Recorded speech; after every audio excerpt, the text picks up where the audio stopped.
The multiverse didn't announce itself. It didn't part like a curtain or bloom like a flower opening toward light. It tore, jagged and sudden, the way wounds do, splitting the air above 8th Avenue like reality itself had been struck by something it couldn't absorb. New Yorkers had seen portals before.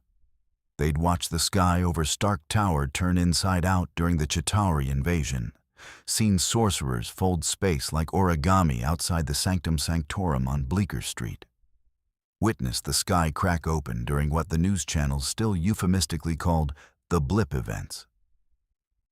They had developed, through sheer traumatic repetition, a certain resigned pragmatism about impossible things appearing above their city, but two figures dropping simultaneously from separate tiers in the fabric of space, landing 30 feet apart on the rain-slicked pavement of Midtown Manhattan on a Tuesday night, drew attention even by New York standards.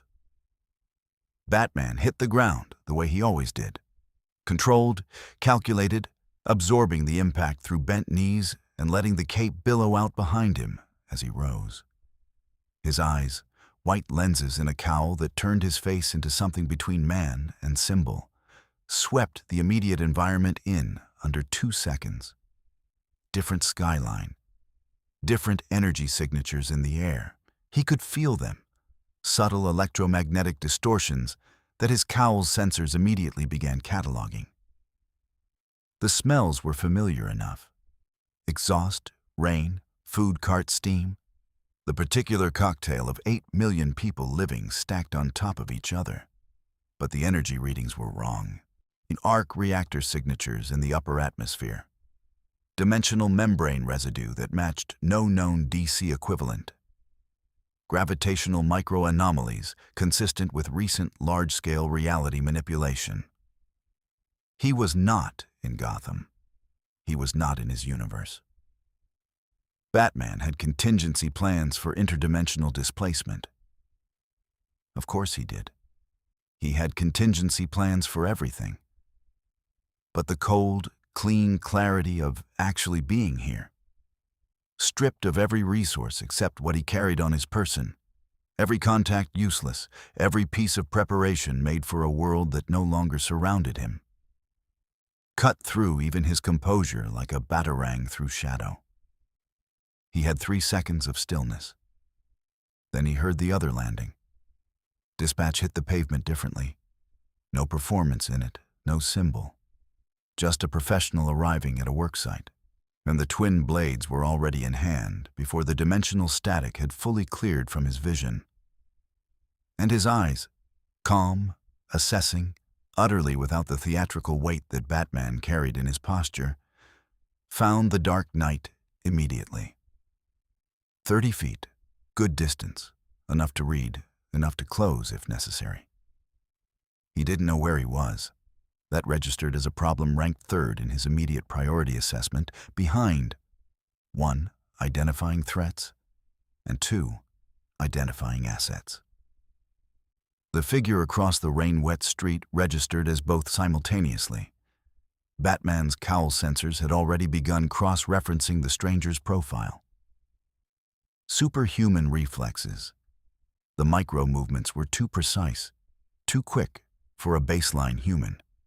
Dual short blades, tactical deployment harness. No visible ranged weapons, though that almost certainly meant concealed ones. No insignia. No allegiance markers. The posture said trained killer. The equipment said well-funded trained killer. And the eyes, even at 30 feet, even through rain, said something that Batman recognized from a very specific category of opponent. No hesitation, no performance, no code. He'd fought men like this before. He'd fought men like this in Gotham alleys, in Leviathan safe houses, in the corridors of apocalypse. Men built from the ground up to end problems efficiently, who had somewhere along the line had the part of themselves that asked, should I? Surgically removed. You're displaced, Batman said. Not a question. His voice carried the flat authority of a man who used words like tools, precisely, sparingly, with maximum utility. Dispatch tilted his head approximately 4 degrees. So are you. A pause. You're not from this universe either. No. Then we have a shared problem. We might have more than one, Batman said, and his right hand moved to his utility belt with the practiced ease of a man who had been reaching for it in dark places for 20 years. Dispatch watched the hand. Didn't move. But the grip on the left blade shifted, fractional, almost imperceptible, to a throwing angle. 30 feet of rain-wet Manhattan asphalt between them. The city moved around them, oblivious and enormous. Taxis honking 2 blocks north. The distant wail of what Batman's audio sensors confirmed was a police siren running a different frequency than Gotham PD. Above them, through breaks in the cloud cover, something massive and metallic caught the ambient light of the city. A shield helicarrier holding low orbit, running dark. They were being watched. Batman had registered it 40 seconds ago. Dispatch registered it now, a slight upward flicker of the eyes, and filed it without visible reaction. "You want to tell me who you work for," Batman said, "before this becomes something neither of us planned for tonight." "I could ask you the same question," Dispatch replied. "The bat motif is distinctive. No powers, though. Interesting choice for a man in a world full of gods." "I don't need powers." "No," Dispatch agreed, with something that wasn't quite respect but was its immediate neighbor. "I don't suppose you do." The rain intensified. Somewhere above them, the shield helicarrier's sensor array was absolutely painting both of them in 17 different targeting frequencies. Batman could feel it the way he could feel surveillance in Gotham. Not with instruments, but with the particular pressure of being assessed by professionals. Neither man moved. Neither man blinked. New York breathed around them, indifferent and infinite. And the multiverse waited to see which of the 2 strangers it had deposited on its streets would decide that 30 feet was close enough for an introduction. If you want to see more characters enter different universes, hit that subscribe button and drop the name of a character and the universe you'd want to see them in down in the comments below. With great power comes great responsibility. Batman moved first, but not toward Dispatch. He moved toward the alley. It wasn't retreat. Anyone who had studied the Dark Knight long enough to matter would have recognized it for what it was: tactical reorientation. The open street was a kill box. Sight lines from above. Camera coverage on every corner. The helicarrier's targeting array still painting him in frequencies his cowl's sensors counted like a metronome. He needed walls. He needed shadow. He needed 30 seconds to let his cowl's analytical systems finish cataloging what it had been gathering since the moment the dimensional tear deposited him here. Dispatch watched him go. Didn't follow. Not yet. That told Batman something important. He pressed his back against cold brick, let the shadow of the fire escape overhead, swallow the silhouette of his cape, and pulled up the cowl's data overlay. The electromagnetic readings were extraordinary. This city was saturated with energy signatures that had no parallel in his universe.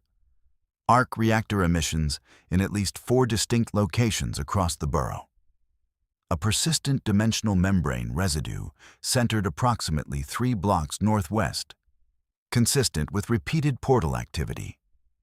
The sanctum sanctorum, his mapping algorithm suggested, cross-referencing the architectural data his sensors had pulled from building facades.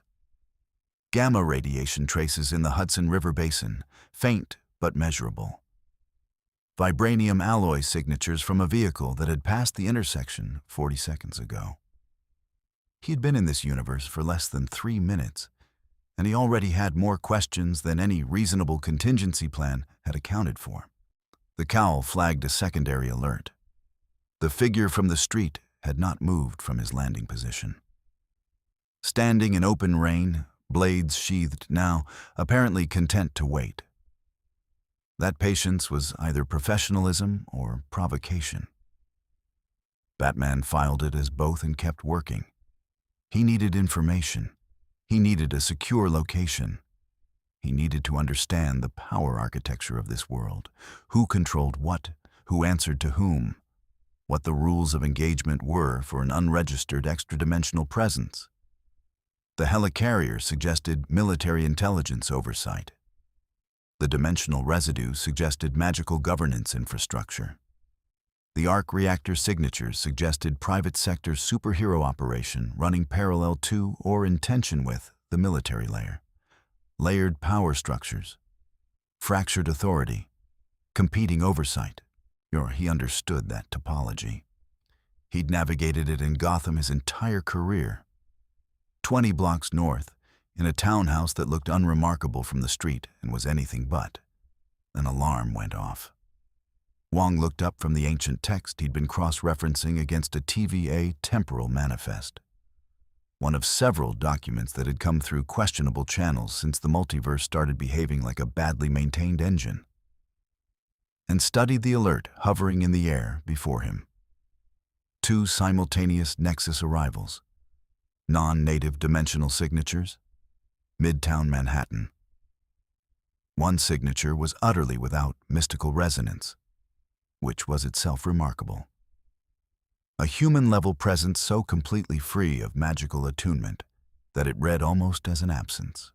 The other was similarly clean, similarly non-magical, but carried faint traces of dimensional energy consistent with a universe that ran on a fundamentally different physical framework. Wong closed the book. "Interesting," he said, to no one in particular. He reached for the communication crystal that would connect him to Dr. Strange and found it already warm in his palm. Strange had felt it too. Back in the alley, Batman had finished his preliminary analysis and reached 3 conclusions. First, this world's superhero infrastructure would identify him within the hour if the helicarrier's data had already been transmitted up the chain. Second, the man from the other dimensional tear was not a random arrival. The precision of his landing, the immediate weapon deployment, the professional stillness, all indicated someone who had been sent rather than accidentally displaced. And a third, whoever had sent him might already be receiving information about Batman's presence in this universe.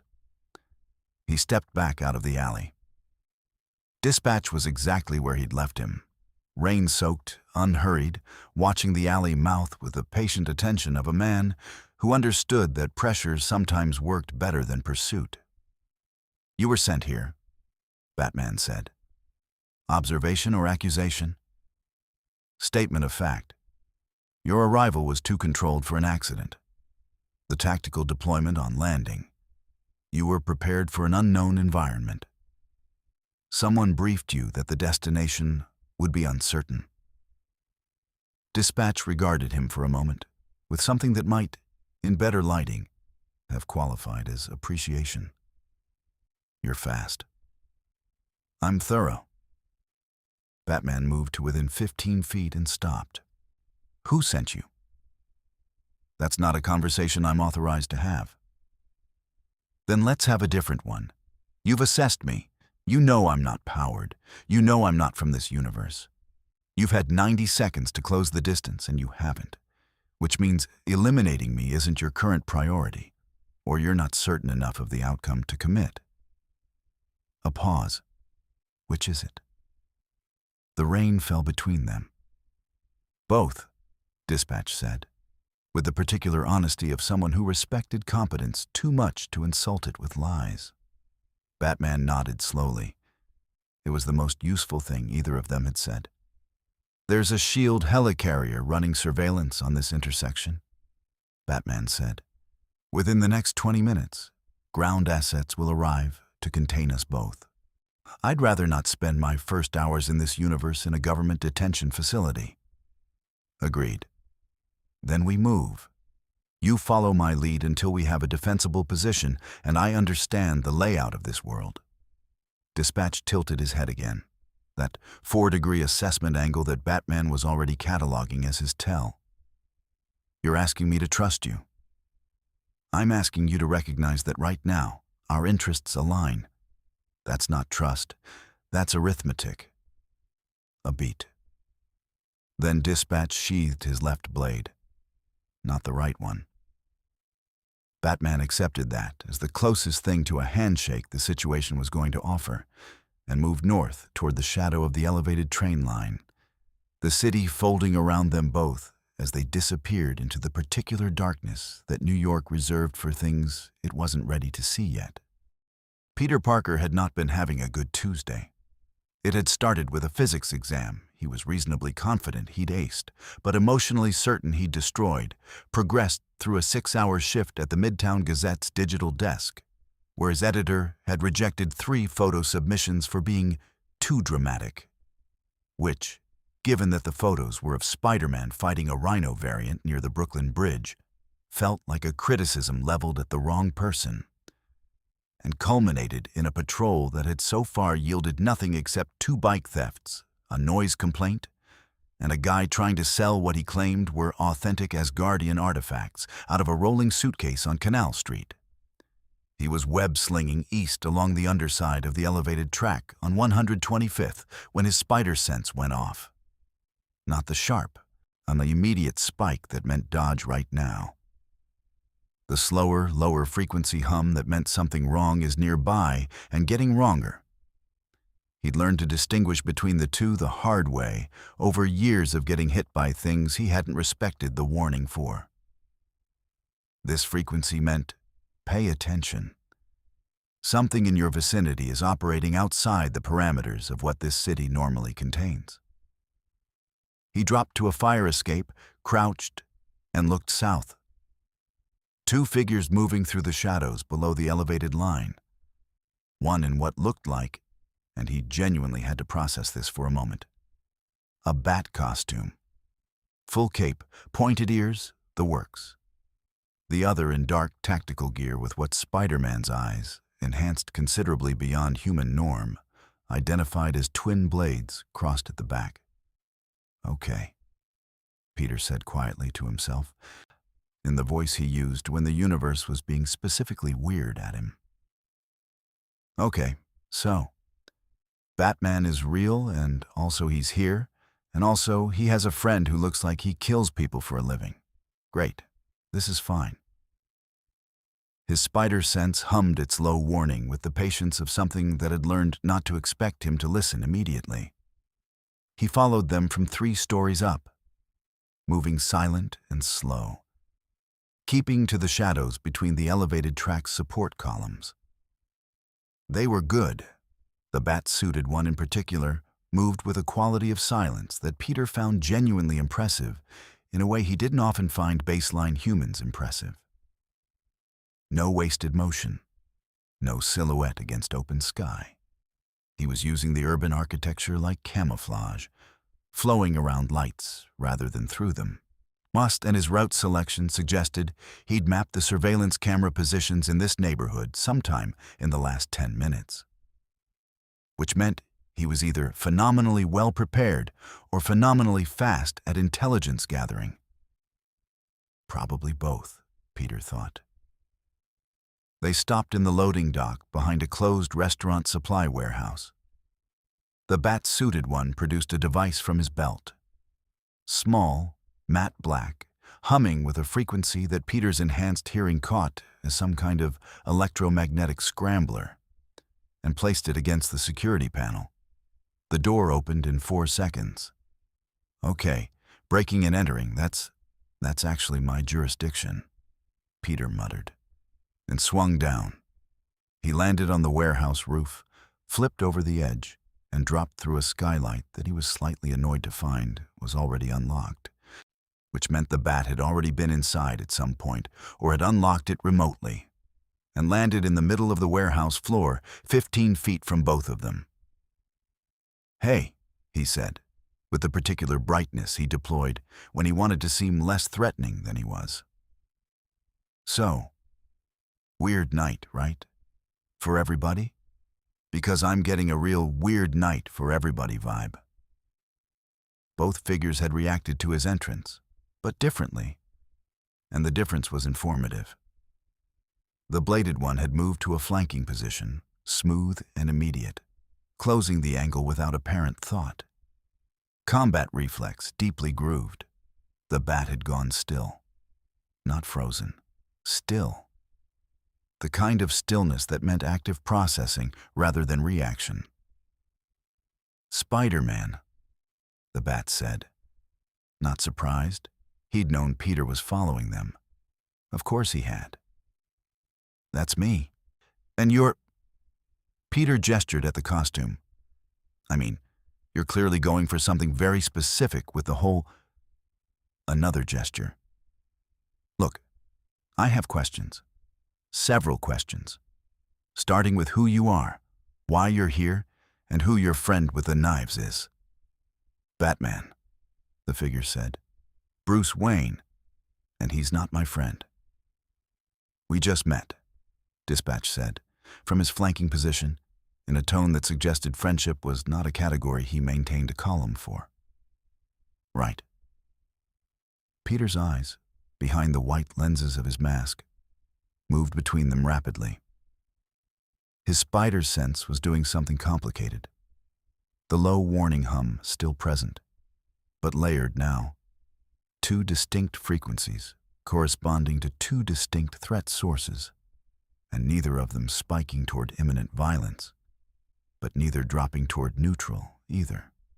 "So, Batman, from the, and correct me if I'm wrong here, from the DC universe." A pause. "You know what that is?" "I mean, I read comics." "Well, I was comics, technically, which is still very weird to think about. But the multiverse thing has been... It's been a whole thing the last few years, reality-wise. Doctor Strange could explain it better than me." Peter tilted his head. "Actually, Doctor Strange should probably know you're here. Both of you. Like, that's pretty directly his department." "We need information first," Batman said. "Secure location. Access to this world's intelligence networks, if possible." "I can do the information thing," Peter said. "The intelligence network access is... Look, last time I helped someone access a classified network, I ended up on a SHIELD watch list for 4 months. So I'm going to need a little more context before I..." His spider sense spiked. Hard. Sharp. Now. He moved before the thought completed, web line firing at the ceiling, pulling him up and sideways as the warehouse's east wall exploded inward in a cascade of brick and tactical lighting. And 8 figures in black body armor poured through the gap with weapons that Peter's eyes cataloged in the half-second he had as non-shield, non-standard, bearing a red insignia on the left shoulder that his memory flagged with cold clarity. Hydra. They'd been followed. The 8 Hydra operatives were professionals. That much was clear from the entry pattern. Overlapping fields of fire, 2 breaking left to cut off the exit route Peter had used 30 seconds ago, 2 going high to the mezzanine level, 4 maintaining center formation with weapons up and tracking. Someone had run tactical drills with these people recently and run them well. It didn't matter. Batman moved through the 4 center operatives in 11 seconds. It wasn't flashy. There was no performance in it, no crowd consideration, no restraint beyond the specific restraint of a man who had decided long ago exactly how much force each situation warranted, and applied it with the precision of a surgeon. The first operative took a palm strike to the throat and a leg sweep simultaneously. Down before he'd registered the contact. The second caught a batarang to the weapon hand, grip broken, then an elbow that put him horizontal, The third and fourth came together, trying to use their numbers, and Batman flowed between them with the liquid economy of someone who had trained against coordinated attackers for longer than either of them had been alive. Redirecting momentum, turning their own angles against them, finishing with a controlled impact that left both breathing but horizontal. 11 seconds. 4 down. Dispatch had taken the mezzanine pair before they'd finished raising their weapons. Peter didn't see exactly how. One moment they were up there, next moment they weren't. And Dispatch was standing at the mezzanine railing with blades clean and an expression that hadn't changed appreciably since the warehouse.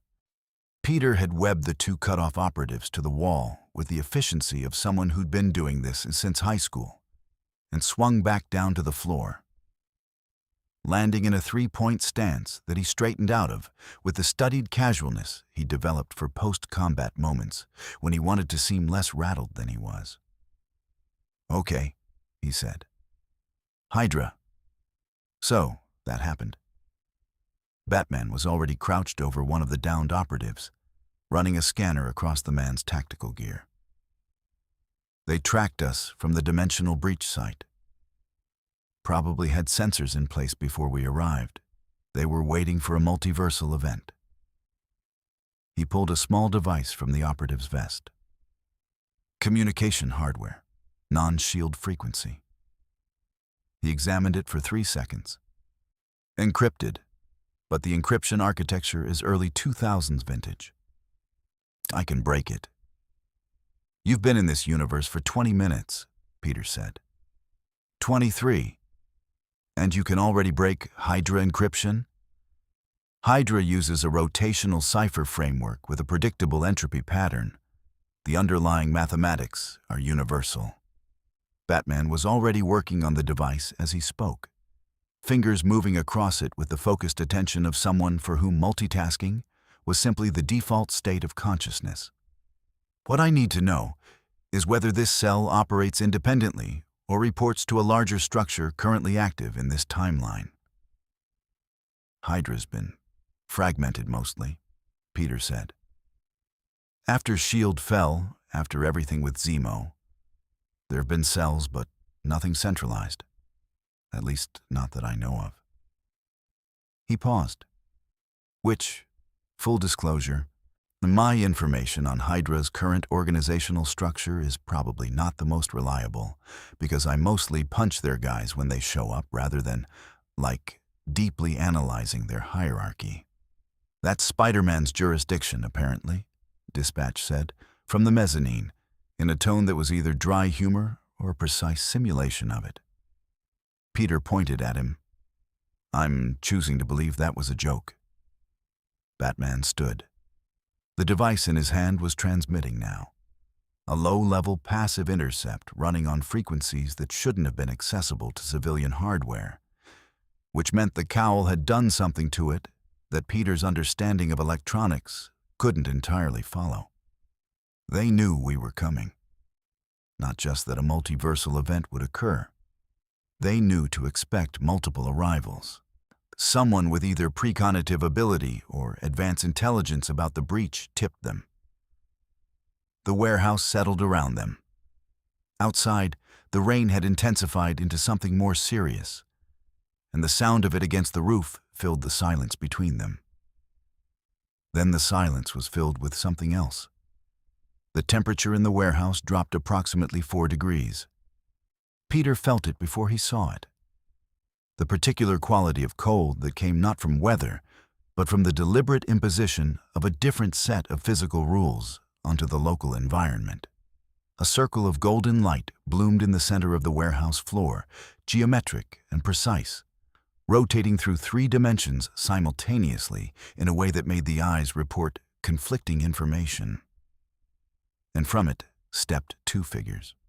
Dr. Strange wore his full Sorcerer Supreme regalia, the cloak of levitation, moving with quiet, autonomous attention around his shoulders. The eye of Agamotto absent, but the chain still present. His hands already raised in a gesture that Peter recognized as a containment configuration. He looked like he'd been awake for 36 hours and had chosen to be elegant about it. Wong stood beside him with his arms folded, and the expression of a man who had seen enough impossible things that this specific impossible thing barely registered as notable. "Spider-Man," Strange said, with the particular quality of greeting that meant, "I'm not surprised you're here, and I'm also mildly exasperated by it." His eyes moved to Batman, then to Dispatch. Something shifted in his assessment. Subtle, but Peter caught it. And Strange had felt something in their presence, or rather, their absence of something, that required recalibration. "Dr. Strange," Peter said. "So, good news. They're not from Hydra. Bad news, I'm not entirely sure what the good version of this situation is yet." Strange lowered his hands, not fully, but enough to signal non-immediate hostility. "I know what they are. I felt the breach when it happened." He addressed Batman directly. "You're from another universe. The other one," his gaze moved to Dispatch, "also. Different universe. The same breach pulled you both through, but not from the same origin point." A pause. Which shouldn't be possible. A single Nexus event doesn't typically reach across multiple realities simultaneously. "Unless it was engineered to," Batman said. Strange looked at him with the specific attention of someone recalibrating their estimate of a person. "Unless it was engineered to," he agreed. "I've been working on that assumption since I landed." Batman held up the Hydra communication device. "And whoever engineered it had assets ready to receive us." Wong unfolded his arms. "That's a Hydra encrypted relay." "Was," Batman said. "I've been running a passive intercept for the last 4 minutes.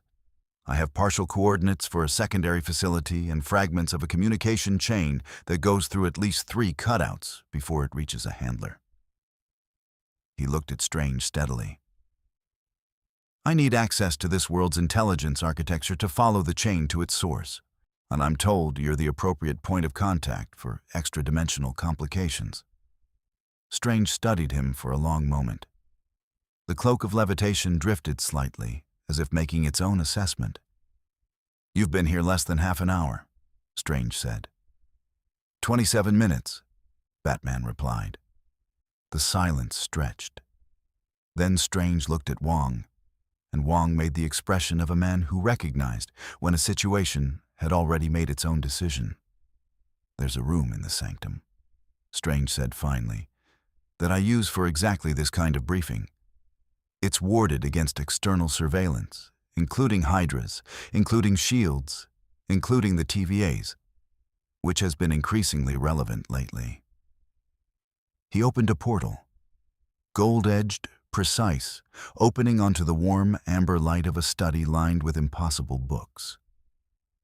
"We talk, all of us, and nobody," his eyes moved to Dispatch's blades, "draws a weapon inside my sanctum without my explicit invitation." Dispatch looked at Strange with the flat assessment of someone calculating odds. "Reasonable," he said, and sheathed the right blade. Peter exhaled. "Great," he said. "This is going great." The Sanctum Sanctorum at 2 a.m. had a quality of stillness that was distinct from ordinary silence. It was the stillness of a place that was always listening, always processing, that had absorbed centuries of impossible conversations and filed them away in architectures that defied conventional storage. The walls held the weight of accumulated knowledge the way old churches held the weight of accumulated prayer, not as decoration, but as structural load-bearing material. Strange had given them the war room. It was a circular space on the 3rd floor, warded with sigils that Batman's cowl identified as electromagnetic dampeners of magical origin, which was a category of thing his analytical systems had been forced to create a new folder for approximately 18 minutes ago. So a central table held a holographic display that Strange had activated with a gesture.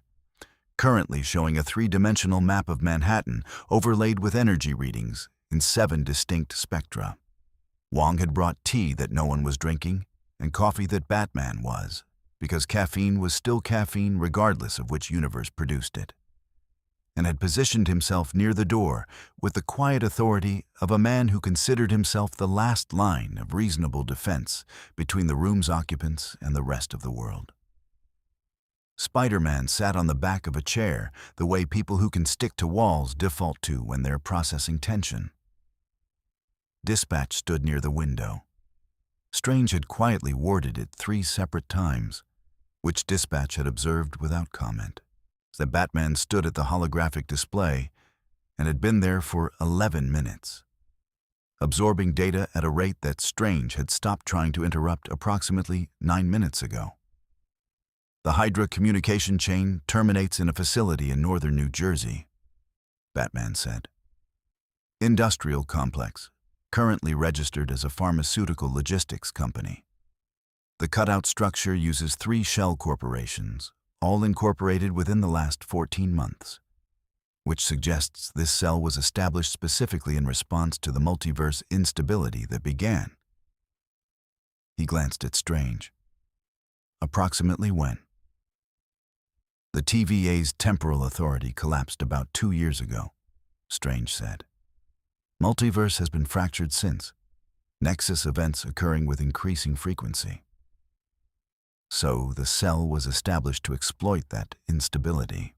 Since they've been waiting for a multiversal breach significant enough to deliver extra-dimensional assets they could use. Batman looked at Dispatch. Or study, or both. Cecil would find that interesting, Dispatch said from the window. Cecil, Batman said. That's the second time you've referenced that name. Who is he? A pause. Not hesitation. Dispatch didn't hesitate. It was the specific pause of a man deciding how much of his operational briefing was relevant to share in a room full of unknowns.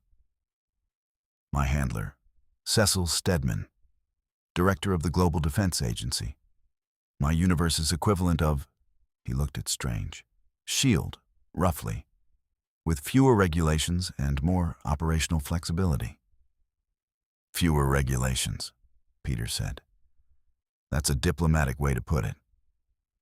Dispatch looked at him. It's an accurate way to put it. Your handler sent you here, Batman said.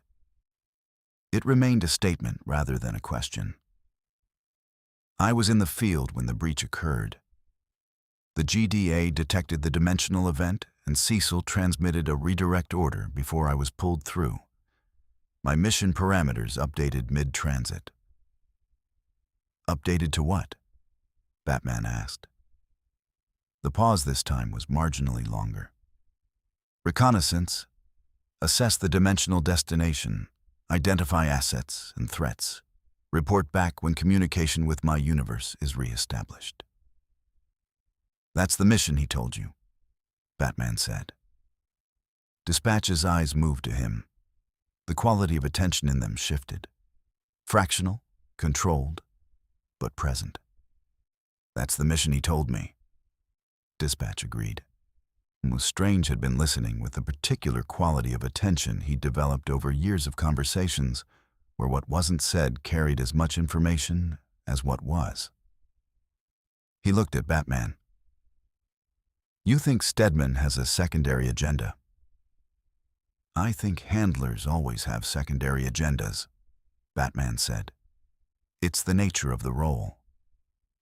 He moved to the section of the holographic display, showing the Hydra facility coordinates, and began overlaying the data from the intercepted communication fragments, building a picture with the focused patience of someone assembling a case.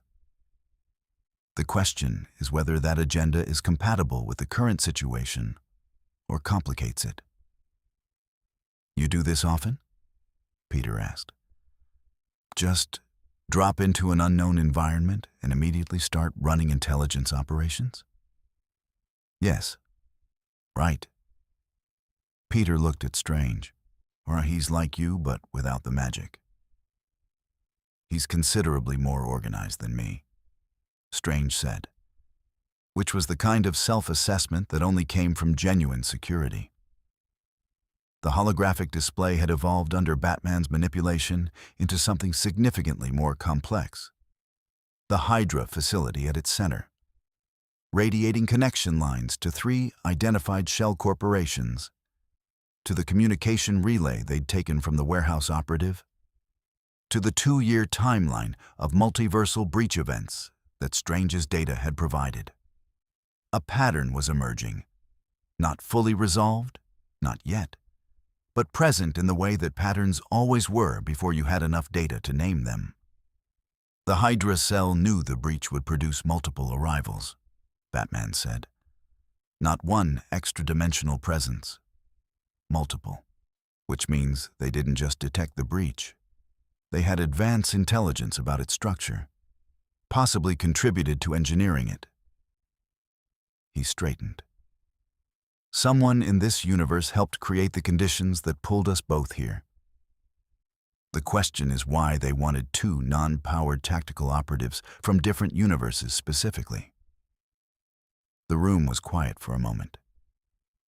Because powered individuals are monitored, Strange said slowly, working through it. The TVA watches for Nexus events involving cosmic-level powers. The Avengers respond to enhanced threats. S.H.I.E.L.D. tracks superpowered anomalies.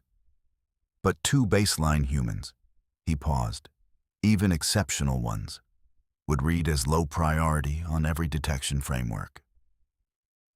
A blind spot, Wong said from the door. A deliberate blind spot, Batman said.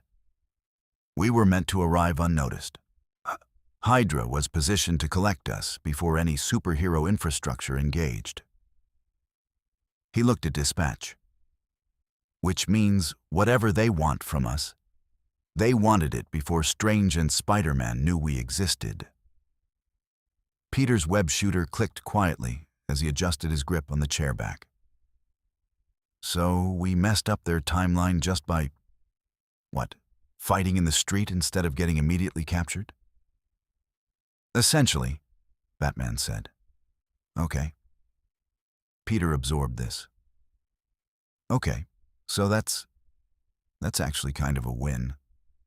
Except for the part where they still know we're here and have a whole facility in New Jersey.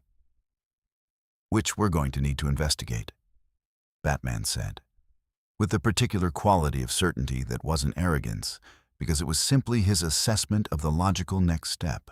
Strange looked at him steadily, like you've been in this universe for less than an hour. 51 minutes, Batman said. And Hydra has been building this operation for at least 14 months. I'd prefer not to give them more time to adapt. Strange looked at Wong. Wong looked back with the expression of a man who had learned that the Sorcerer Supreme's instincts about unusual people were usually correct, even when they were inconvenient. There's a secondary issue, Dispatch said from the window. Everyone looked at him. Communication with my universe will re-establish within 6 to 8 hours, based on dimensional resonance patterns. He nodded toward the display. Your data confirms it. When it does, Cecil will want a full briefing. And you'll give him one, Batman said. That's my operational obligation. Including our location, our capabilities, everything you've observed since arrival. The pause was answer enough. Batman held Dispatch's gaze for 3 seconds. Then he nodded once, not agreement, but acknowledgement of the reality of the situation, and turned back to the display. Then we have 6 hours, he said, to understand what Hydra wants badly enough to engineer a multiversal breach. After that, the operational picture gets more complicated. Outside, the rain against the sanctum's ancient windows sounded like the universe counting down. The Hydra facility in northern New Jersey was a converted pharmaceutical warehouse. 3 stories. Reinforced concrete, perimeter security that was professionally managed, and would have deterred most intrusion attempts from most intrusion specialists. It was not, in the strictest technical sense, prepared for Batman. They'd taken Strange's portal to within 6 blocks, approaching on foot through industrial back streets that smelled of chemicals and standing water. Strange had warded them all against electronic surveillance. A spell that Batman had watched with the focused attention he gave to any new system he might need to understand quickly, noting the geometric precision of the gestures, the specific frequencies the spell dampened, the radius of effect. He filed it alongside everything else he'd been filing since arrival, building a working model of this universe's magical framework with the same methodical patience he applied to any new technology. Spider-Man had been quietly enthusiastic about the tactical approach in the way he got when he was nervous and covering it with energy. Dispatch had said nothing for the last 40 minutes and moved through the pre-operation preparation with the efficiency of someone who'd done this specific type of thing so many times that the preparation itself had become a form of silence. Batman had spent the portal transit time briefing their entry points and everyone's role with a precision that had caused Strange to observe, quietly, that he could give lessons to S.H.I.E.L.D.'s tactical division, which Batman had received without comment because he was already moving. The east wall went down first, not explosively, but surgically. Batman's EMP device killed the sensor array covering the loading dock in a 3-second pulse, and they were inside before the backup systems had completed their reboot sequence. The facility was more extensive than the external footprint suggested. Basement levels, 2 at minimum, possibly 3. The smell of ozone and something chemical adjacent that Batman's cowl analyzed as consistent with dimensional energy processing equipment. Someone had been building something down here, and building it with resources that went well beyond what a standard Hydra cell could accumulate independently. This isn't just a Hydra operation, Batman said quietly, moving through the ground floor with the others in a staggered formation he'd specified during the briefing. The equipment signatures are unfamiliar to me, Strange murmured, his hands moving in a slow diagnostic gesture. The dimensional resonance is... There's a manipulation framework down there. Someone's been working with multiverse mechanics at an engineering level. Not magic, Wong confirmed from his position covering the stairwell. Technology, Batman said. Reverse engineered from something or someone. They found the first level of Hydra personnel on the basement stairs. 6 operatives, better equipped than the warehouse team, carrying weapons that Batman's sensors flagged as energy-based rather than conventional. He went through the first 4 before Spider-Man had finished deciding which one to web, and the 5th and 6th were neutralized by the time Dispatch had covered the angle on the upper landing. Peter looked at the 4 unconscious operatives and then at Batman. You're really fast for someone with no powers. I'm prepared, Batman said, moving past them toward the lower level. It was on the 2nd sub-level that the operation changed. The room they entered was large, equipment-dense, and occupied by 17 Hydra personnel and 1 piece of machinery that stopped Strange cold in the doorway, with an expression that Peter had learned to recognize as his "this is significantly worse than I expected" face. The machine was roughly the size of a S.H.I.E.L.D. Quinjet, constructed from components that didn't share a consistent origin. Some clearly Stark-adjacent technology, some of alien manufacture that Batman's cowl flagged as Chitauri-derived, some that was neither and carried the specific signature of dimensional manipulation at a mechanical level. At its center, a contained breach approximately 3 meters wide, pulsed with the cold light of open multiverse, stabilized by a framework that had clearly taken months to construct and calibrate. Hydra had built a dimensional anchor, a permanent, controllable gateway. That's, Peter started. A controlled nexus point, Strange said. They're not just exploiting multiversal instability, they're manufacturing it, using it as an import mechanism. His jaw was tight. This is what they wanted the two of you for. Not your skills, your dimensional signatures. A traveler's residual energy can be harvested to stabilize a breach like this. It would have kept this gateway operational indefinitely. They needed us alive, Batman said. And compliant, Dispatch added. The 17 operatives had noticed them by now, and the ones nearest the machine were moving to defensive positions around it. The others were advancing. And this was the moment it happened.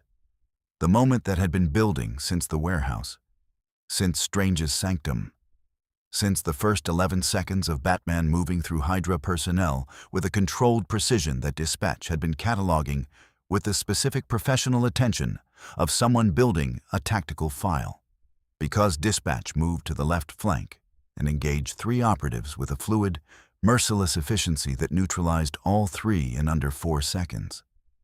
And the way he neutralized them, the specific angles, the targeting, the complete absence of any consideration for whether they remained conscious afterward, drew a line in sharp relief between his methodology and Batman's.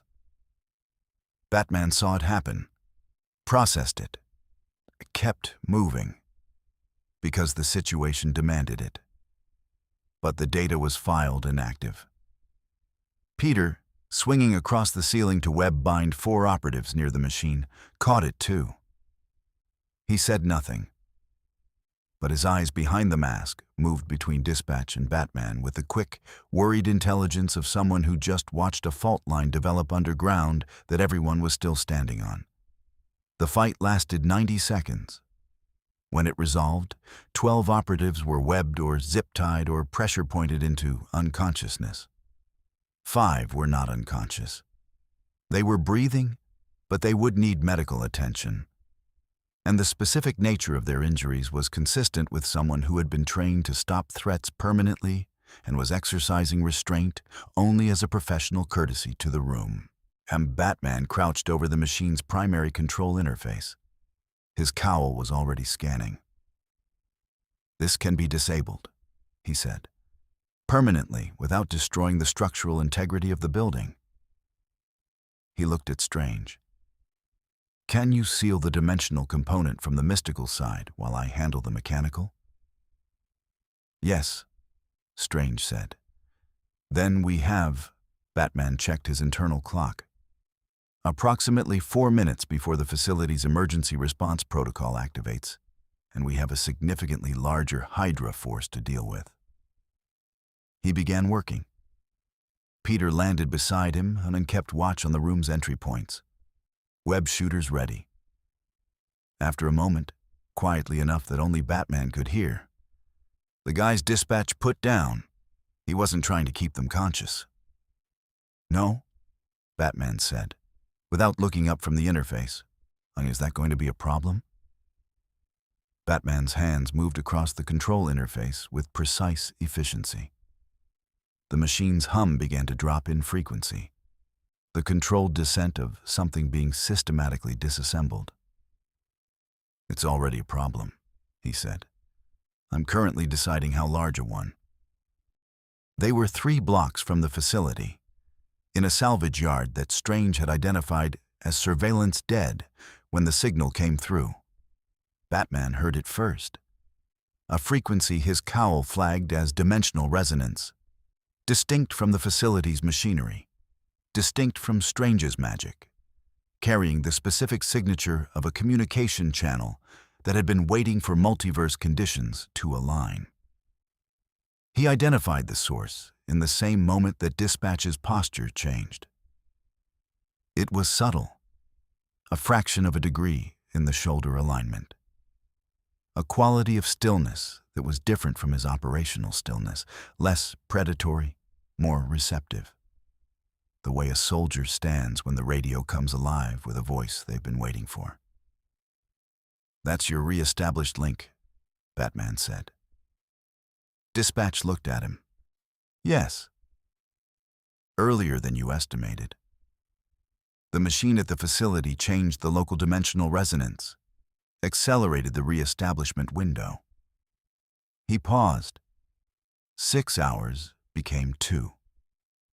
Strange, who had been sealing the last of the dimensional anchor's mystical components with a sequence of gestures that left gold-edged sigils hanging in the air like cooling welds, lowered his hands and looked between them.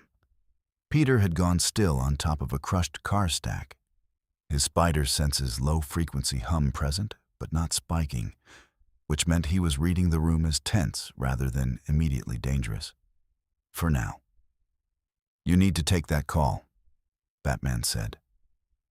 "I have operational obligations," Dispatch said. "I know." Batman held his position. Not aggressive, not retreating, but the specific stillness of a man who had made decisions in silence before and was making one now. "Take it. But understand that whatever you tell Stedman, I'm going to know what you've decided to be." The words landed without drama. They didn't need drama. They were simply accurate, and they both knew it. Dispatch moved 20 feet away.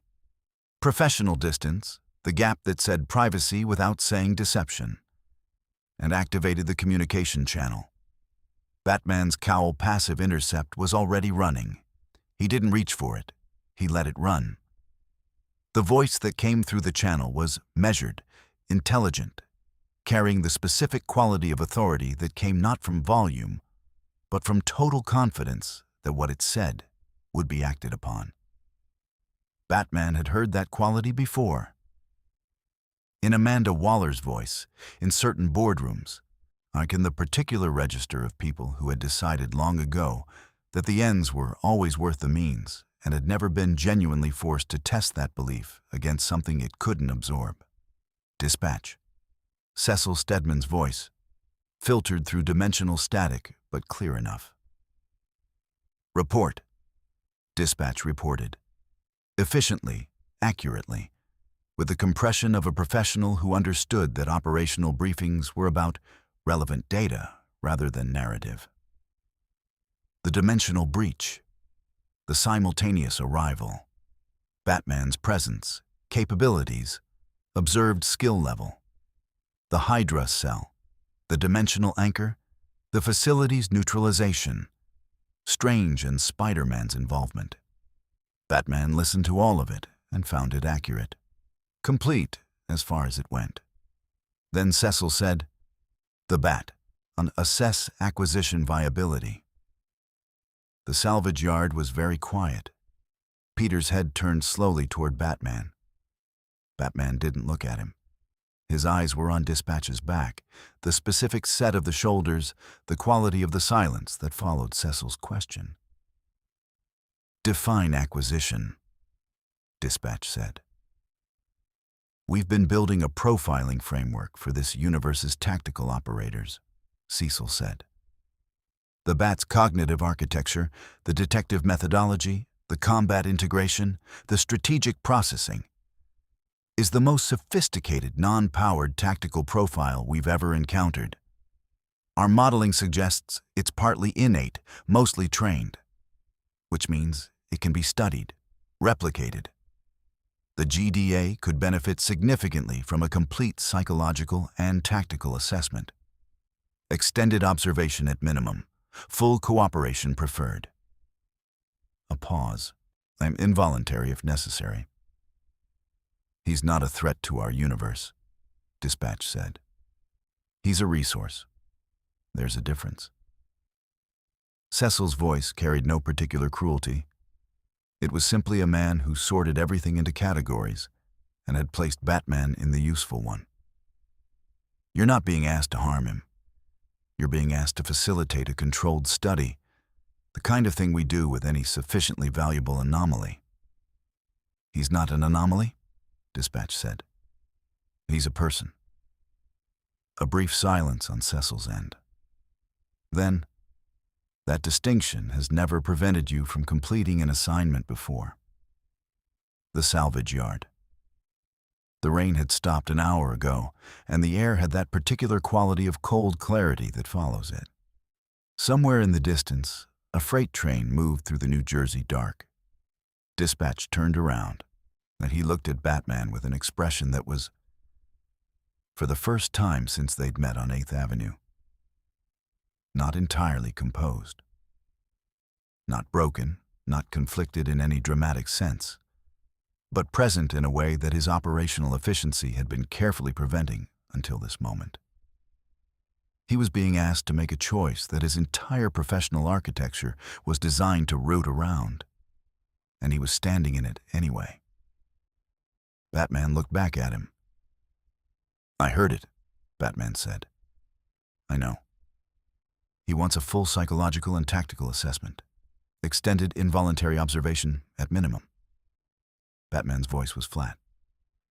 "That's not reconnaissance anymore." "No," Dispatch said. "It isn't." Strange had gone very still near the warded perimeter of the salvage yard. Peter had dropped from the car stack and was standing on the ground now, which he did when situations moved from observation-worthy to potentially requiring immediate physical response. "Dispatch." Cecil's voice came through the channel, patient and certain. "I need a status on acquisition viability." The pause that followed was perhaps 4 seconds long. In operational terms, it was an answer. "The target is not viable for acquisition," Dispatch said. "He's integrated with local superhero infrastructure. Strange, Spider-Man Wong. Attempting acquisition would trigger a response from the Sorcerer Supreme's faction. The operational risk outweighs the intelligence benefit." A longer pause from Cecil's end. "That's an assessment I'll need to verify independently." "That's your prerogative," Dispatch said. "My assessment stands." The channel closed. The salvage yard held the silence for 3 seconds. Then Strange exhaled. Not relief exactly, but the release of a specific held tension. Peter looked at Dispatch. "You just lied to your handler." "I gave an accurate risk assessment," Dispatch said. "You left out the part where you've decided not to do it." "The risk assessment covers that." Peter opened his mouth and closed it again. Batman had not moved throughout any of this. Now he took 3 steps toward Dispatch and stopped at the same 15-foot distance they'd maintained since 8th Avenue. He studied the man across that distance with the full weight of the world's greatest detective's attention. "Cecil's going to send someone else," Batman said. "Yes," Dispatch said. "Someone who won't make the same assessment." "Probably," Dispatch said. "Cecil has other assets." "Then we have a time constraint." Batman looked at Strange. The dimensional anchor at the facility, when it was active, it was creating a continuous nexus event. That event would be detectable from other universes running dimensional monitoring. Strange's eyes sharpened. "Stedman's GDA has been watching this breach for the entire time it was running," Batman said. "Cecil didn't send Dispatch blind. He sent him knowing exactly what was here, including the Hydra cell, including their goals." He looked at Dispatch. "Your handler didn't redirect your mission when you came through the breach. He engineered the redirect before you went through it. He needed an operative already inside this universe's security perimeter, already vouched for by Strange and Spider-Man, when he made his next move." The salvage yard went completely still. Dispatch looked at Batman. For the first time, something moved in his eyes that was not professional assessment or tactical calculation. It was the specific, uncomfortable recognition of a man who had trusted something that had been using that trust as infrastructure. "He used me as an advance placement," Dispatch said. "Not a question." "You're already inside Strange's confidence," Batman said. "Already integrated with their operational picture. Cecil has an asset in position that no external approach could have achieved." He paused. "Whatever he actually wants from this universe, and it isn't just my tactical profile, he's been building toward it since the moment this breach opened." Strange looked at Wong. Wong looked at Strange. Peter looked at all of them and said, quietly, "So the person who was maybe going to betray us is now the person who knows the most about the person who's definitely going to try to betray us." Nobody disagreed. "Cecil's next move comes within hours," Batman said.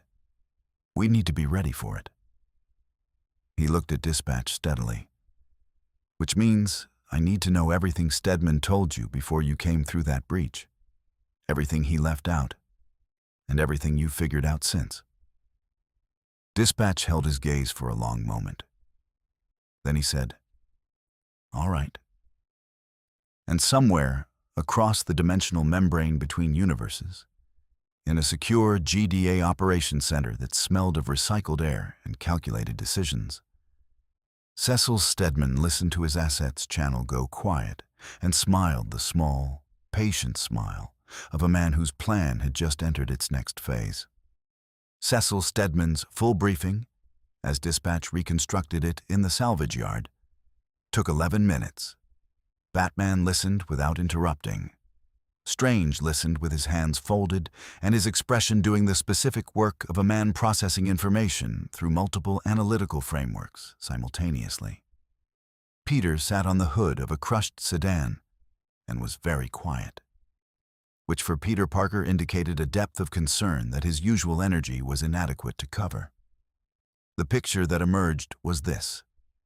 Cecil had been monitoring the multiverse breach for 6 weeks before it produced viable arrivals.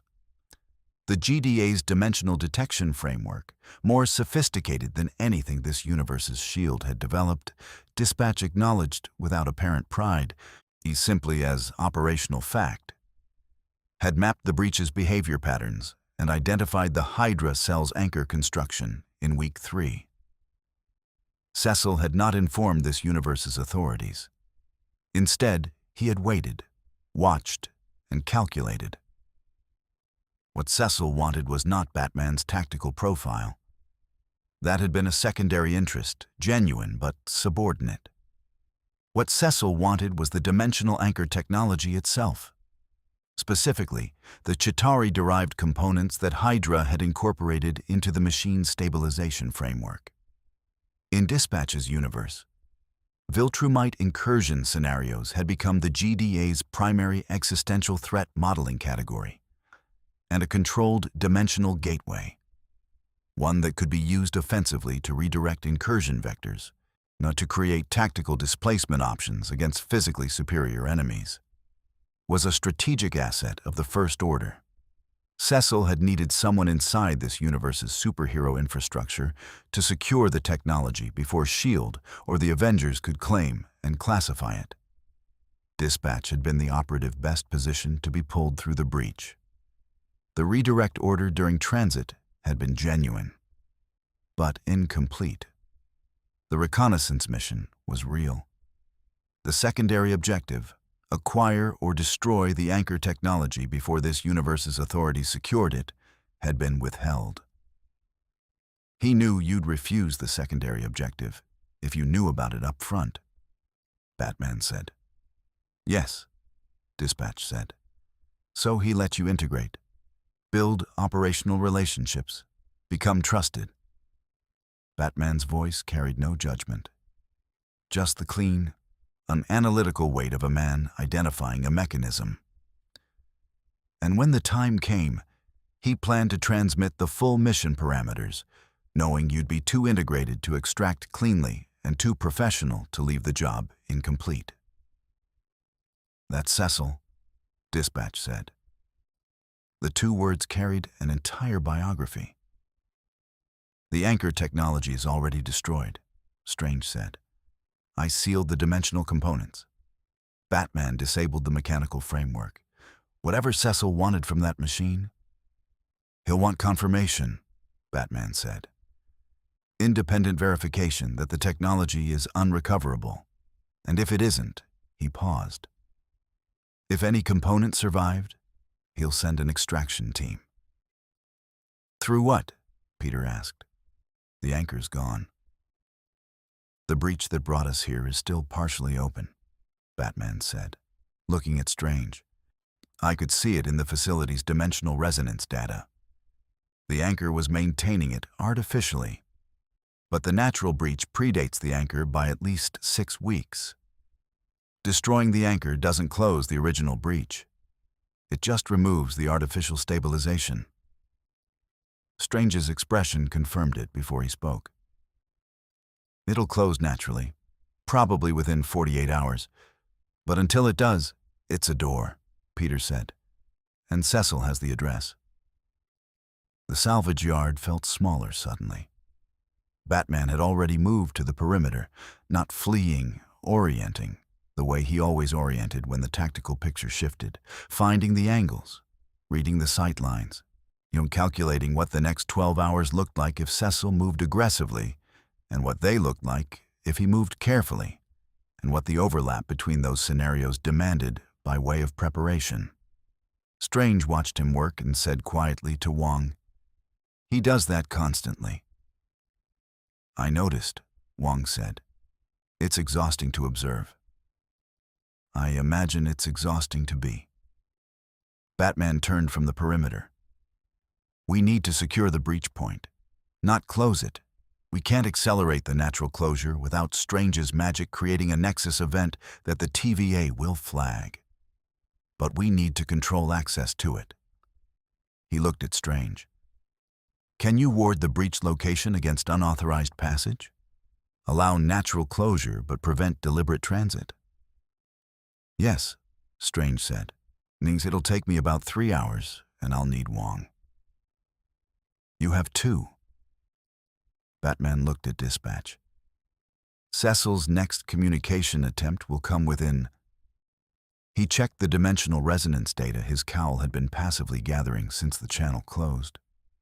4 hours at the outside. When it does, you're going to take it.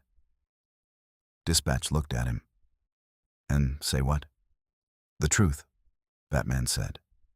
"The anchor is destroyed. The technology is unrecoverable. Your mission parameters are complete." A pause. "The part you leave out is that you've identified his secondary objective, and you're no longer operating in service of it." "He'll know," Dispatch said. "Cecil always knows." "He'll suspect," Batman said. "Knowing requires confirmation, and confirmation requires time, which we're going to use." He looked at all of them. Cecil's extraction team, if he sends one, will be optimized for a hostile superhero environment. They'll expect powers. They'll expect magic. They'll expect Avengers-level response protocols. "They won't expect you," Peter said slowly. "They won't expect either of us," Batman said, with a glance at Dispatch that carried, for the first time, something that was less than pure strategic assessment. Not warmth, but its technical precursor. Recognition. Dispatch received it without expression, but he didn't look away. They moved to the breach site within the hour. Strange and Wong taking point on the mystical work. Peter maintaining aerial surveillance in a 3-block radius. Batman and Dispatch on the ground in a perimeter configuration that they established without discussion, falling into complementary positions with the quiet efficiency of people whose tactical instincts happened to mesh despite everything that separated them. The breach was in an industrial lot in Greenpoint, Brooklyn. Unremarkable from the outside, a patch of empty concrete behind a chain-link fence, where the air had the quality of somewhere that physics had been under unusual stress. Strange began the warding sequence. The sigils built in the air above the breach point in slow, luminous layers, each one narrowing the transit window like a closing iris. Batman worked the perimeter. Methodical, silent, laying sensor nodes at 12-meter intervals, pressure triggers, thermal sensors, electromagnetic monitors. Building a detection web that would flag any approach before it became a confrontation. He moved through the work with the focused economy of someone for whom preparation was not anxiety management, but genuine operational discipline. Dispatch watched him work for a while. Then because he was a man who had learned that information shared strategically was worth more than information hoarded. He said, "Cecil has 3 extraction assets with dimensional transit capability. 2 of them you could handle. The third—" "Tell me about the third," Batman said without slowing. "His name is Darkwing," Dispatch said, "and he is not going to be impressed by a bat costume." Batman placed the last sensor node and stood. "Tell me everything," Dispatch told him. And Batman listened, building the countermeasure in his head before Dispatch had finished the first sentence. Because preparation was always the answer, and the only question was whether you had enough time to complete it. And the night was burning down around them like a fuse that didn't care how fast you worked. Darkwing arrived at 4:47 in the morning. He came through the breach the way serious threats always did. Without announcement, without theater, with the specific quality of controlled entry that said whoever was on the other side had been briefed thoroughly and had no interest in being surprised. The breach flared once, Strange's warding sigils straining against the transit energy. And then he was through and standing on the Greenpoint concrete in the pre-dawn dark. He was large. Not superhuman large in the Hulk or Thor sense, but large in the way that deeply trained, precisely conditioned human bodies could be. The kind of mass that came from decades of discipline rather than enhancement. Dark costume, no insignia, dual weapons at both hips and both shoulders, a visor that Batman's sensors immediately flagged as multi-spectrum capable. Sim moved like someone who had been doing this since before most of the people in this city had been born. Behind him, 2 more figures came through the breach. Batman had prepared for 3. He had been in position for 90 minutes. The sensor network flagged all 3 transits in sequence and fed the data to his cowl in real time. Entry vectors, weight distribution, weapons loadout estimated from silhouette and movement pattern. The micro tells of how each figure held themselves that told a prepared analyst everything about their training, their confidence, their expectations. Batman processed all of it in the 2 seconds before he moved and used it to sequence his approach with the precision of a chess player who had already run the endgame. He took the 2 flanking operatives first, one not Darkwing.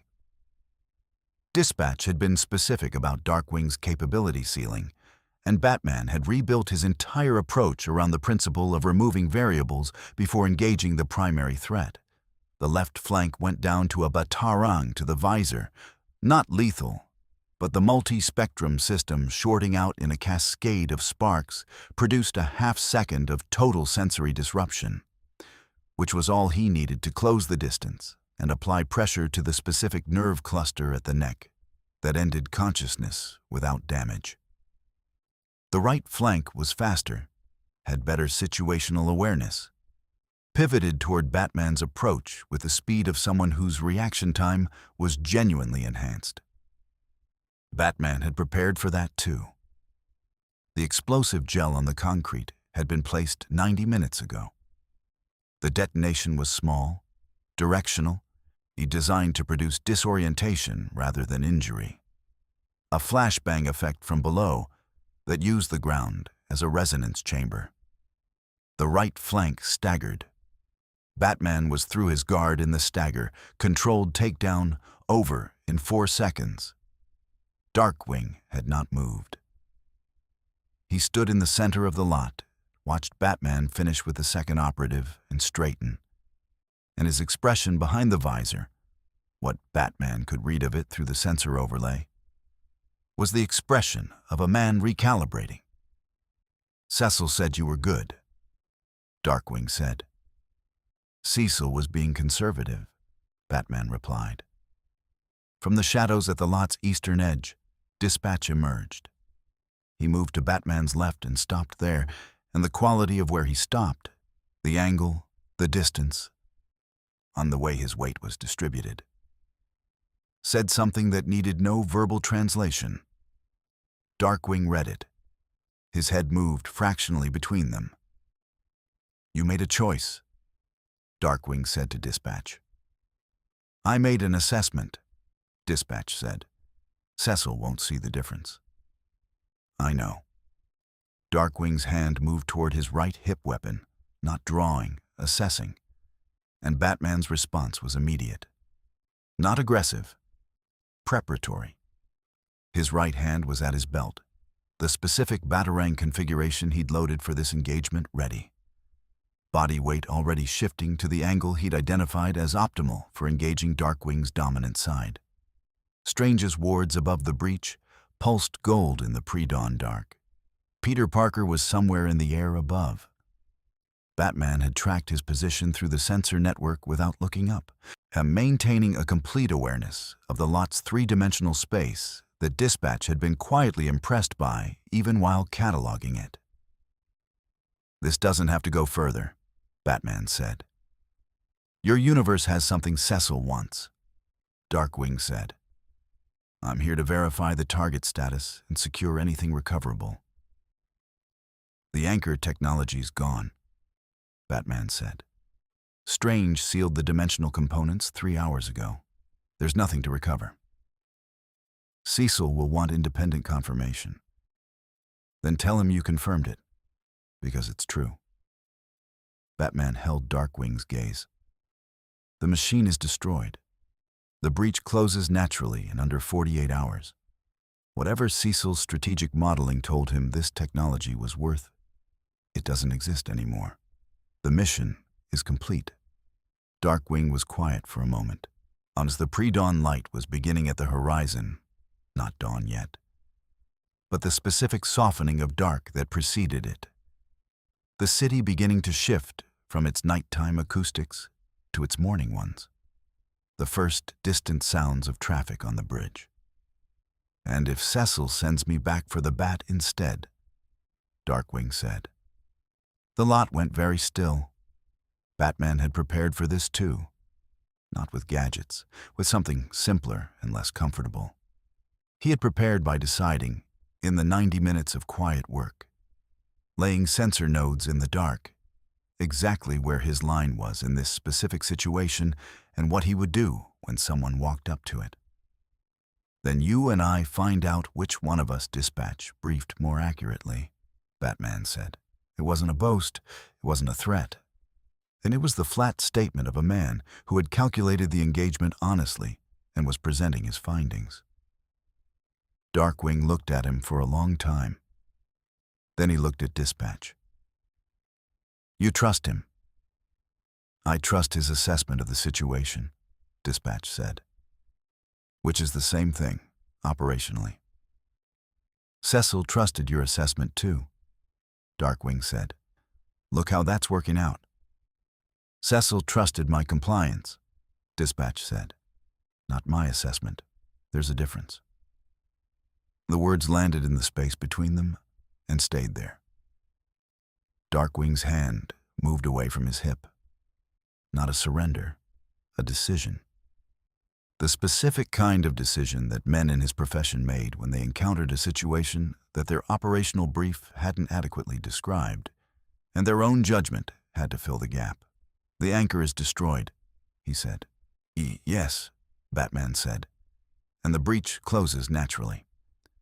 Within 48 hours. Then the mission is complete. Darkwing looked at his two unconscious operatives. I'll need my people back. They're uninjured, Batman said. Pressure point unconsciousness. They'll be fully functional in 20 minutes. Darkwing nodded once. He crossed to his operatives and checked them with the brisk, professional care of a team leader who separated personal feeling from operational responsibility without losing either entirely. Then he straightened. Cecil's going to know, he said, to no one in particular and everyone present. Yes, Batman said. He doesn't forget. He doesn't drop things. I know the type, Batman said. And there was something in those 4 words. Quiet, lived in the weight of years spent operating in the shadow of people like Amanda Waller and Ra's al Ghul, and every intelligence architect who had ever decided that people were assets to be managed.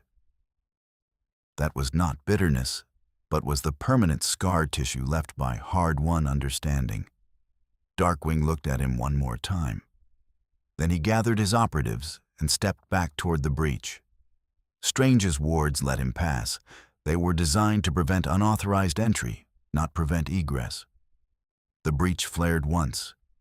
Then they were gone. The Greenpoint lot settled into the particular quiet of somewhere that had just held its breath for a very long time.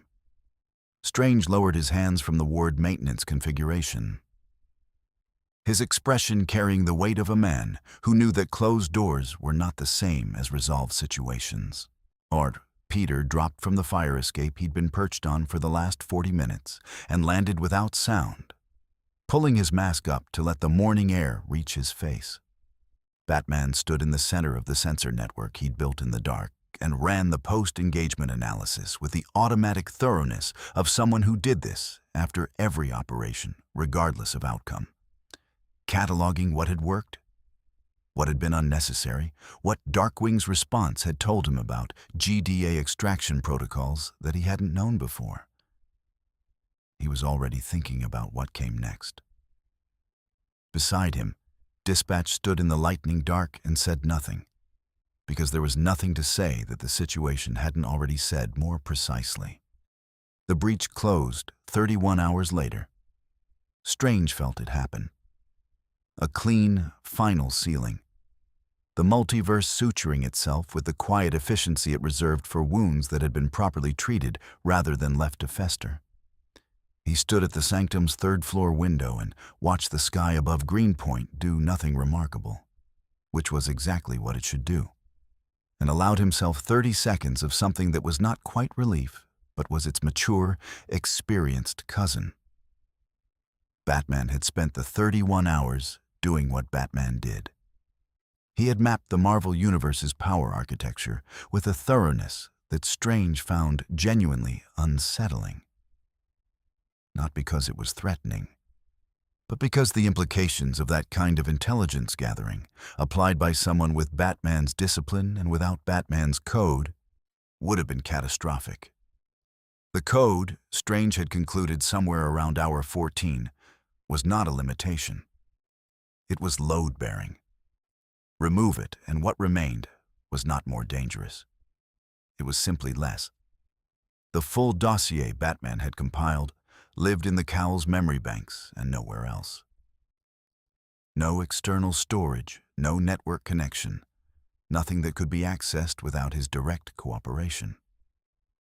Strange had considered asking him to delete it and had decided against it, partly because he suspected Batman had anticipated the request and prepared a reasonable answer, and partly because a man who operated the way Batman operated with the information he gathered deserved the benefit of an assumption Strange extended to very few people. He'd earned it in a Greenpoint lot at 5 in the morning. Dispatch had spent the 31 hours differently. He'd been quiet in the way that people were quiet when they were recalculating something fundamental. Not loudly, not dramatically, but with the steady, careful attention of a craftsman finding a flaw in work they'd considered finished.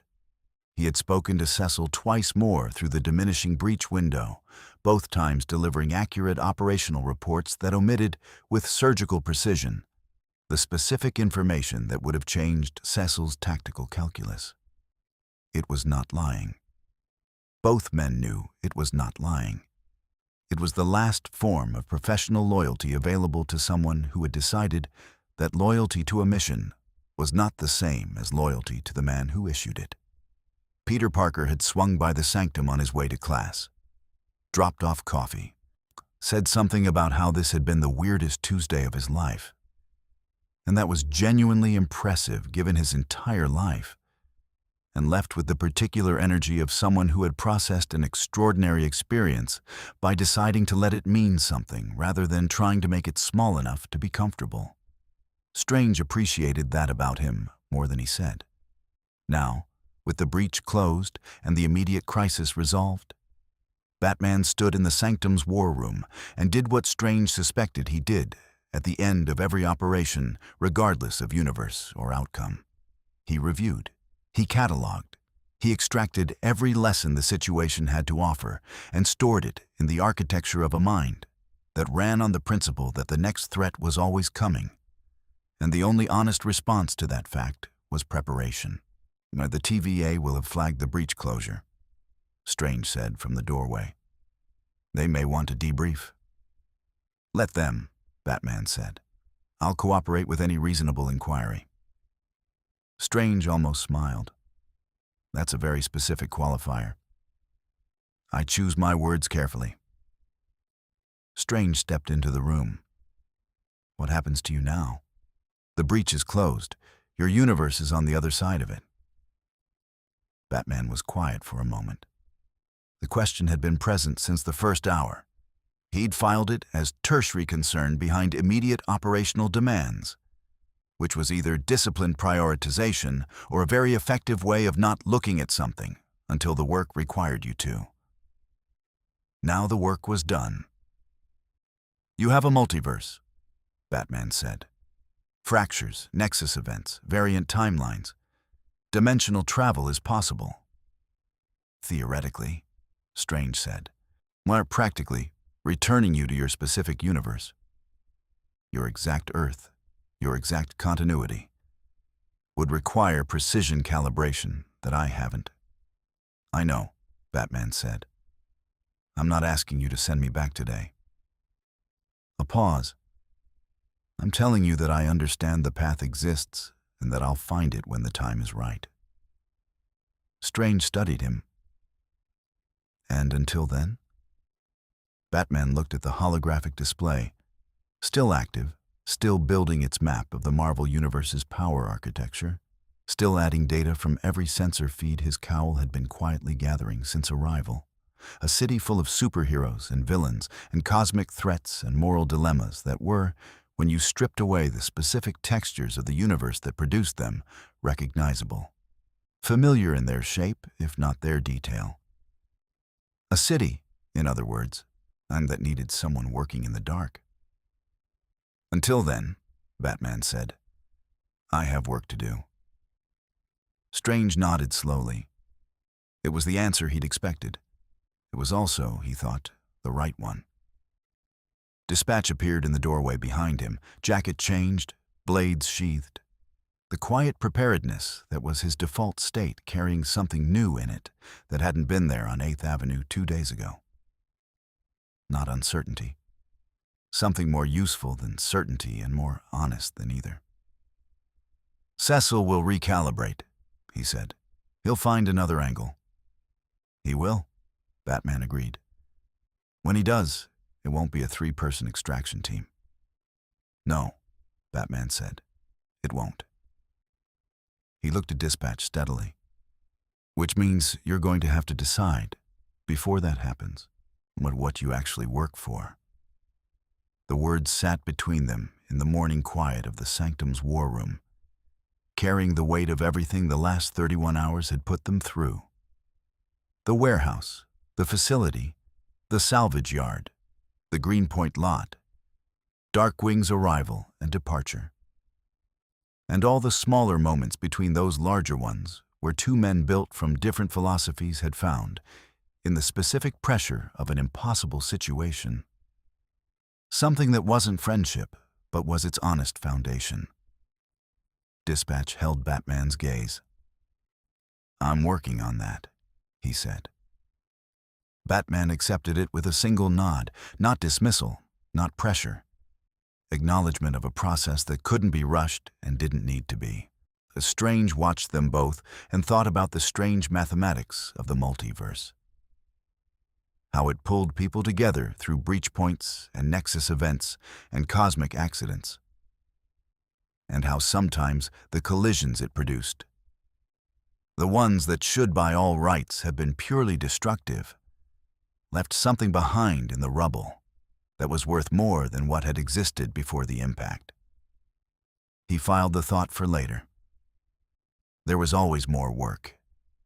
In this universe, in every universe, the work never stopped. The threats evolved, and the stakes escalated, and the people doing the quiet, necessary labor of keeping reality from unraveling did so knowing that any given victory was not an ending, but a breathing space, a moment to stand upright, take stock, and prepare for what came next. Batman had understood that before he'd ever set foot in this universe. Strange thought, that might be the most remarkable thing about him. The sanctum held its ancient, listening quiet around them, and outside its windows, the Marvel universe continued. Enormous, chaotic, full of gods and monsters, and the extraordinary, ordinary people who pushed back against both. Somewhere above the city, a SHIELD helicarrier ran its patrol routes. Somewhere in Queens, Peter Parker was almost certainly late for something. Somewhere across the dimensional boundary, Cecil Stedman sat in his operations center and thought about angles. And in the Sanctum's war room, a man who had turned the darkness into a tool stood at a holographic map of a universe that was not his own, learning its shapes, finding its shadows, and preparing with the patient, inexhaustible thoroughness of someone who had decided long ago that preparation was the only answer to a world that never stopped asking the question. His legend in this universe was only beginning.